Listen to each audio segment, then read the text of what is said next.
نہتے لوگوں کو مارا گیا. 25 لوگ کم از کم انہوں نے مارے ہیں, کیونکہ ہمیں پوری طرح پتہ نہیں ہے. جو پولیس نے 25 لوگوں کو گولی قتل کیا, شہید کیا میں کہتا ہوں, کیونکہ پرامن احتجاج حق کے لیے, ناانصافی کے خلاف کھڑا ہونا تو ہمارا حق ہے. اس کے اوپر لوگوں کو قتل کیا گیا, اور وہ شہید ہیں.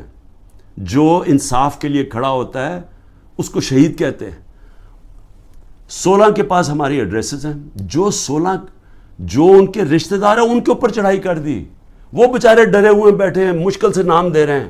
جو باقی 8-9 ہیں وہ ہمیں بتا ہی نہیں رہے, کیونکہ وہ ڈرے ہوئے انڈر گراؤنڈ چلے گئے ہیں. اس طرح انہوں نے, جس طرح ضلع شاہ کے گھر ساری پہنچ گئی تھی ان کی ساری پنجاب کے آئی جی اور سارے, اور اسے جب اس کی جب باڈی تھی تو اس کو کہا جی یہ ایکسیڈنٹ ہوا, زمین پہ پڑا, یہ ملا ہے سائڈ پہ. جو سارے باڈی کے اوپر جو پوسٹ مارٹم میں تشدد کے, کیونکہ کبھی ایکسیڈنٹ میں بھی تشدد ہوتا ہے, تو ساری پولیس پہنچ گئی اور وہ بیچارے پیچھے سہم گئے. اسی طرح سارے جو ان کے رشتہ دار ہیں جو ہوا ہے وہ سارے سہم گئے. 9 کا ہمیں پتہ نہیں چل رہا, اور 16 جو ہیں ان کو وہ دے نہیں رہے, ان کو رپورٹ نہیں دے رہے, ان کو پوسٹ مارٹم نہیں کر رہے. تو پہلے تو ان کو قتل کیا, شہید کیا, اس کے بعد انہی کے اوپر دباؤ ڈال دیا, جو مظلوم ہیں انہی کے اوپر ڈال دیا, کیسز بھی ان کے اوپر کر دیے. اس کے علاوہ جو ٹوٹل گولیاں لگی ہیں وہ 100 سے 200 گولیاں لگی ہیں. جو ہاسپٹل میں پڑے ہوئے تھے ان کو اٹھا کے جیلوں میں لے گئے, جن کو گولیاں لگی تھی. 3 کی ٹانگیں کٹ گئیں, 1 پیرالائز ہو گیا جو پیچھے گولی لگی. لیکن صرف وہ بلڈنگز کو آگ لگا دی. بھئی ہم سارے مذمت کرتے ہیں. وہ ججمنٹ میں دیکھ لیں چیف جسٹس کی, کہ مجھے تو پتہ ہی کچھ نہیں تھا. میں تو جب چیف جسٹس کے وہاں سامنے ہوا, انہوں نے بتایا کہ جی, میں نے کہا میں سخت مذمت کرتا ہوں. 27 سال سے میں نے لوگوں کو کہا ہوا ہے کہ قانون کے بیچ میں رہ کے ہم نے ہمیشہ, اور رہے ہیں قانون کے بیچ میں, ہمیشہ احتجاج ہم نے قانون کے بیچ میں کیا. ہم نے جب 126 دن کا دھرنا دیا, مجھے بتائیں پاکستان کی تاریخ کا سب سے بڑا وہ ہمارا پروٹیسٹ تھا. کیا ہوا, کیا لڑائی, کوئی لڑائی ہوئی, کوئی لوگوں کو مارا داڑا, ساری دنیا آتی تھی پروٹیسٹ کر کے چلی جاتی تھی. میں نے کوئی 70 جلسے کیے پاور سے نکلنے کے لیے. تاریخ میں سب سے بڑے جلسے ہوئے ہیں. کوئی بتائیں کوئی کسی قسم کا انتشار ہوا, مجھے گولیاں لگیں تو کوئی بلڈنگ جلائی گئی. تو یہ جو ہوا ہے, ہم بار بار کہہ رہے ہیں کہ جی اس کی انڈیپینڈنٹ انویسٹیگیشن کروائیں. ہر چیز کی ہمیشہ انڈیپینڈنٹ انویسٹیگیشن ہوتی. ہمارا کچھ سن ہی نہیں رہا. ہمارے پاس جو ایویڈنس ہے کہ یہ لوگ اندر گھسائے ہوئے تھے جنہوں نے جا کے یہ جو جلائی ہیں, میں چیلنج کرتا ہوں کہ یہ جو ہوا ہے کور کمانڈر کا گھر, اس کے اوپر صحیح انویسٹیگیشن ہو, آپ کو پتہ چلے گا کہ پیچھے کتنی بڑی سازش ہوئی ہے. یہ سب سے پہلے تو پنجاب پولیس, آئی جی پولیس سے پوچھے. جب کیپٹل ہل کے اندر واشنگٹن میں جب ٹرمپ کے سپورٹرز چڑھ گئے, سب سے پہلے انہوں نے پولیس چیف کو خارج کروایا, اس سے فارغ کیا. تو اس سے کیوں نہیں کوئی پوچھ رہا؟ اوپر سے یہ کہہ رہے جی عمران خان ملٹری کورٹ میں, یہ عمران خان اس میں ملوث تھا. تو انہوں نے تو پہلے سے ہی پلان بنایا ہوا تھا کہ اس کو استعمال کر رہے ہیں ایک پوری جماعت کو, جو سب سے بڑی جماعت کو ختم کرنے کے لیے. اور یہ پوری کوشش کر رہے ہیں کہ جو لوگوں کو جیلوں میں ڈالا, جو کر رہے ہیں لوگوں سے. یعنی میں کبھی نہیں سمجھتا تھا کہ یہ ملک اتنا نیچے چلا جائے گا, کہ ہماری اخلاقیات اتنی گر جائیں گی. نبی صلی اللہ علیہ وسلم جب جنگ بھی جانے سے پہلے کہتے تھے, نہ تم نے عورتوں کو, مخالف دشمنوں کی, نہ عورتوں کو, نہ بچوں کو, نہ بوڑھوں کو, نہ درخت کاٹتے ہیں. یعنی اتنا دشمنوں کے خلاف تھا. جو ہمارے ساتھ ہو رہا ہے, اور نہ عورتیں دیکھتے ہیں, نہ بچے دیکھتے ہیں, نہ ان کی بزنسز دیکھتے ہیں. جس طرح کا ان کے رشتہ دار, ان کے جاننے والے سب کے اوپر پہنچ جاتے ہیں. یعنی ایسی کبھی میں نے اس طرح کا ظلم نہیں دیکھا جو ہمارے خلاف اس وقت ہو رہا ہے. اور آڑ کس کی لے رہے ہیں؟ جناب بہت بڑا ظلم کر دیا ہم نے 9 مئی کو. تو 9 مئی کو جو میرے سے ظلم ہوا, جو شروع ہی ہوا, جس کی وجہ سے سارا کچھ ریاکشن ہوا, اس کے اوپر تو کوئی انکوائری بھی نہیں ہوئی. اور اس لیے میں یہ ابھی تو جو کیسز اب بن رہے ہیں, اس کی آڑ لے کے ہر دوسرے دن ایک نیا دہشت گردی کا کیس بن جاتا ہے, جو 180 تک پہنچ چکا ہوں. اور یہ اب ممکن ہی نہیں ہے میرے لیے کہ میں ساری جگہ بھاگا پھروں. کوئی میاں والی میں کیس ہے, فیصل آباد میں کیس, جدھر جی وہ 9 مئی کا بنا کے جس کو کیسز ہے. تو کوشش کر رہا ہوں, ملک سے تو نہیں بھاگوں گا, ہو سکے گا کہ ایک وقت ایسا آئے گا کہ میں یہ نہیں کر سکوں, اور جیل میں ڈال دیں گے, ڈال دے, تیار ہوں میں جیل کے لیے. صرف ایک اور میں چیز کہنا چاہتا ہوں, یہ 144 سے لگا دیتے. ایک یہ نیا ڈرامہ شروع کیا, ہم اب الیکشن کیمپین 8 مارچ کو الیکشن کیمپین کا اپنا آغاز کرتے ہیں, 7 مارچ کو بیٹھ کے پولیس سے طے کرتے ہیں روٹ یہ لاہور کی کہ ہم اپنی, کیونکہ سپریم کورٹ 30 اپریل کا الیکشن اناؤنس کر دیتا ہے, تو ہم اپنی آغاز کرتے ہیں کیمپین کا.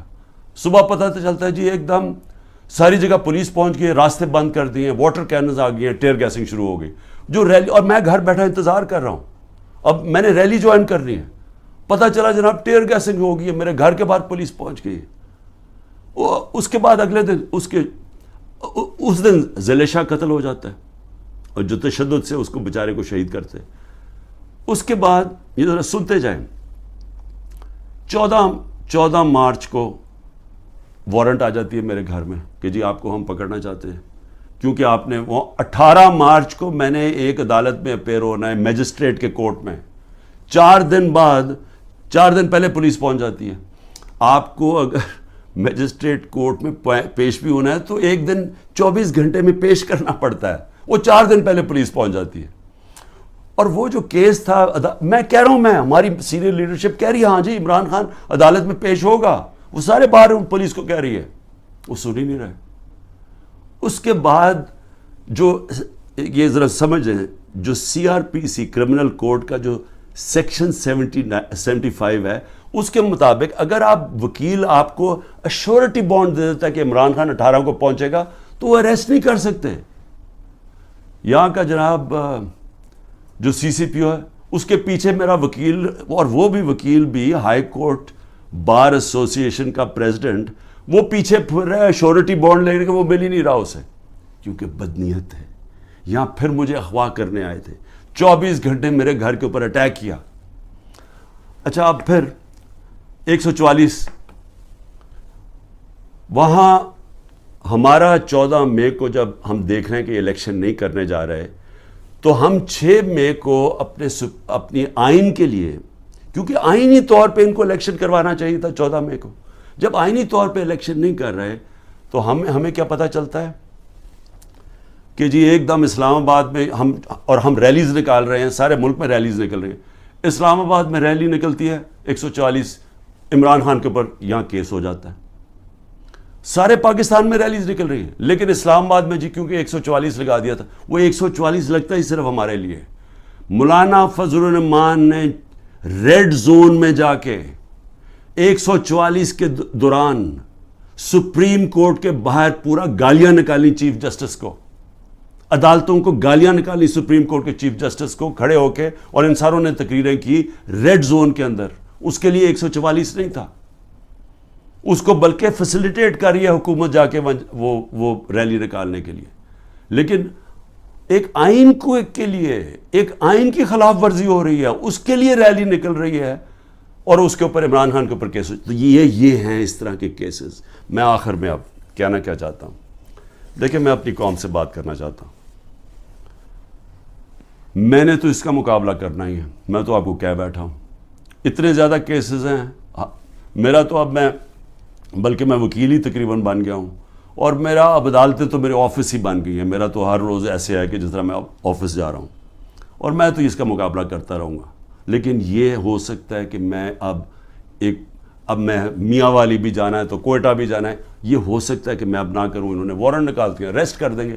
پلان تو ان کا کہ کسی نہ کسی طرح اس کو اریسٹ کرو تاکہ یہ جیل میں جائے, اور پھر اس کی پارٹی توڑو, اور اس کے بعد پھر الیکشن اراؤنس کرو. یہ ان کا پلان ہے, میں تو اس کے لیے تیار ہوں. لیکن میں اپنی قوم سے آخر میں کیا کہنا چاہتا ہوں, دیکھیں یہ جو ہو رہا ہے نا, یہ عمران خان بنے پرائم منسٹر, الیکشن جیتے نہ جیتے, جیل میں جائے, لیکن مسئلہ تو پاکستان کا اس وقت. تو میں آپ کے لیے اب کہہ رہا ہوں, یہ جو ہو رہا ہے نا, یہ صرف اور صرف ملک کی اب تباہی ہے. یہ جو چور اوپر بیٹھ گئے ہیں, اور میں نے آپ کو ان کے کیسز بتایا, یہ تو کچھ بھی نہیں ہے کیسز. ان کے اوپر تو پوری کتابیں ہیں ان کی کیسز کے اوپر. ان کے اوپر تو باہر کی کتابوں میں ان دونوں کے زرداری اور نواز شریف خاندانوں کے اوپر چوری کے اوپر ان کے اوپر کتابوں کے اندر مینشن کیا ہوا ہے, باہر کے اخباروں میں ہے. یہ ایک دوسرے کے متعلق کیا کہتے تھے, اسٹیبلشمنٹ ان کے متعلق کیا کہتی تھی, تو اس میں تو کسی کو کوئی شک نہیں ہے کہ انہوں نے کیا کیا. اب یہ جو پلان بن رہا ہے کہ عمران خان کو جیل میں ڈال کے ان کو واپس لے کے آنا, چلیں عمران خان جیل میں بھی چلا جاتا ہے, یہ واپس بھی آ جاتے ہیں, لیکن ملک کا کیا بنتا ہے؟ میں یہ سوال پوچھ رہا ہوں کہ ملک کا جو حالات ہیں, یہ جو جنرل باجوہ نے یہ انجینئرنگ کر کے ان کو اوپر بٹھایا ہے, کیا ملک بچ جائے گا ایسے؟ مجھے یہ بتائیں کہ صرف معاشیت کو دیکھ لیں کہ ہم جب ایک سال میرے ہٹانے سے ایک سال پہلے جو ہمارا ڈالر, کیونکہ اصل مسئلہ پاکستان کا ڈالرز کا ہے, ہم کیوں IMF کے گھٹنوں میں پھر رہے ہیں؟ کیونکہ ہمارے پاس ڈالرز کی کمی ہے, IMF سے ہمیں ڈالرز چاہیے. لیکن جس وقت ہمارا جو آخری سال تھا 8.7 ارب ڈالر کا ہمارا ڈالر انکم میں اضافہ ہوا تھا, ایکسپورٹس میں اور ریمیٹنسز میں 8.7 ارب ڈالر کا اضافہ ہوا تھا. اس سال جب سے یہ جنرل باجوہ کے یہ تحفے آئے ہیں, انہوں نے ایک سال کے اندر 8.5 ارب ڈالر کی کمی کی ہے ریمیٹنسز اور ایکسپورٹس میں. وہ جو ہمارا بڑھا تھا اور ہمارا پورا ماشاءاللہ جس طرح ہم جا رہے تھے مزید ہمارا اور بڑھنا تھا, کیونکہ ہمارا 2 سال میں بڑھتا جا رہا تھا. ان کا ایک سال میں 8.5 ارب ڈالر کم ہوا ہے ریمیٹنسز میں اور ایکسپورٹس میں. اس کا مطلب کہ 3 ارب ڈالر کے تو ہم قرضے لے رہے ہیں ان سے, اور جو آمدنی ہے وہ سکڑتی جا رہی ہے. اگر ایک گھر کے اندر آپ کے اوپر قرضے چڑھتے جا رہے ہیں تو آپ آمدنی بڑھا کے قرضے واپس کریں گے نا. اگر آمدنی آپ کی کم ہو رہی ہے تو قرضے آپ نے کیسے واپس کرنے؟ تو یہ ہے تباہی کی طرف. بے روزگاری بڑھ رہی ہے, مہنگائی بڑھ رہی ہے, تنخواہ دار طبقہ پس گیا ہے, عوام کو سامنے کچھ نظر نہیں آ رہا. جو اس ملک کے قابل لوگ ہیں وہ باہر جانے کا سوچ رہے ہیں.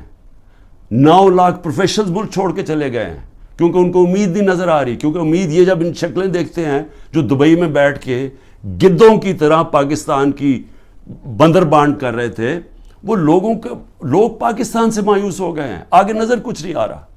اوپر انصاف کا نظام جس ملک میں یہ ہو کہ یہ چور اوپر بیٹھ کے اپنے کیسز اربوں روپے کے 1100 ارب روپے کے کیس معاف کروا دیں, اور وہ جو لوگ جن کی انصاف کی تحریک جو 27 سال لے کے آئے تھے کہ جی اس ملک میں رول آف لا ہو, ان کے اوپر کیسز کی بارش ہوئی ہے. ان کے اوپر 3-3 4-4 کیسز تھے. میرے پر 180 کے قریب کیسز ہیں.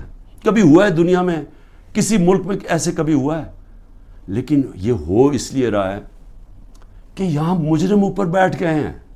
اور میں قوم کو آج کہہ رہا ہوں, میں سارے وہ لوگ جو کہ یہ غلط کام کر رہے ہیں ان چوروں کے لیے, دیکھیں اللہ نے کیوں کہا تھا کہ رزق میرے ہاتھ میں ہے؟ اس نے اس لیے کہا تھا کہ کوئی اپنی رزق بچانے کے لیے, تنخواہ بچانے کے لیے, نوکری بچانے کے لیے آپ کوئی غلط کام نہ کریں. آپ کے اوپر اللہ نے لازم کیا ہوا ہے کہ آپ قانون کے مطابق چلیں. برطانیہ میں کسی پولیس والے کی جرت, کسی اوپر آفیسر کی جرت نہ ہو کہ نیچے پولیس والے کو کہہ کہ غلط کام کرو. کسی کے گھر کے توڑ کے اندر چلے جاؤ, وہاں اس کا گھر لوٹ لو, ان کی بزنسز بند کر دو. جرت نہ ہو, پولیس چیف کی جرت نہ ہو, کیونکہ اسے پتا ہوگا کہ قانون میں وہ نیچے کھڑا ہوگا کہے گا میں یہ نہیں کرتا, یہ قانون مجھے اجازت نہیں دیتا. وہاں کا اس لیے وہ کامیاب ہے ملک, اس لیے ہمارے لوگ بیچارے سمندروں میں ڈوبنے کی رسک لیتے ہوتے پہنچنے کی کوشش کرتے ہیں, کیونکہ وہاں انصاف ہے.